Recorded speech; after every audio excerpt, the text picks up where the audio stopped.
বিশ্বজুড়ে ফিলিস্তিনের প্রতি সংহতির ঢেউ অব্যাহত।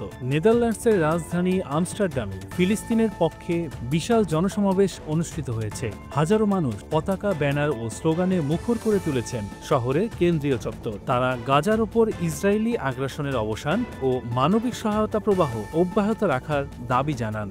এদিকে ইরানের ইসলামিক রেভলিউশনারি গার্ড কার্পস আইআরজিসির commander in chief brigadier general Pakpour পারস্য উপসাগরীয় এলাকায় অবস্থানরত সামরিক ইউনিটগুলো পরিদর্শন করেছেন। পরিদর্শনকালে তিনি নজরদারি কক্ষে মার্কিন বিমানবাহী রণতরী সহ আরব দেশের তেল ও গ্যাস স্থাপনা পর্যবেক্ষণ করেন। বিশ্লেষকরা বলেছেন, এই সফর ইরানের এক প্রতীকী বার্তা। নতুন কোনো যুদ্ধের সম্ভাবনা দেখা দিলে হরমুজ প্রণালী বা তেল অবকাঠামোকে আর কৌশলগত বিকল্পের বাইরে রাখা হবে না।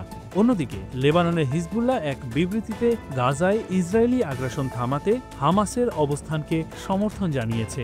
সংগঠনটি বলেছে, এটি ফিলিস্তিনের মৌলিক অধিকার ও ঐক্যের প্রতিফলন। হিজবুল্লাহ সব আরব ও ইসলামিক দেশকে আহ্বান জানিয়েছে তারা যেন ফিলিস্তিনি জনগণ, হামাস ও প্রতিরোধ বাহিনীর পাশে দাঁড়ায়, আগ্রাসন বন্ধে এবং গাজা পুনর্গঠনে সক্রিয় ভূমিকা রাখে।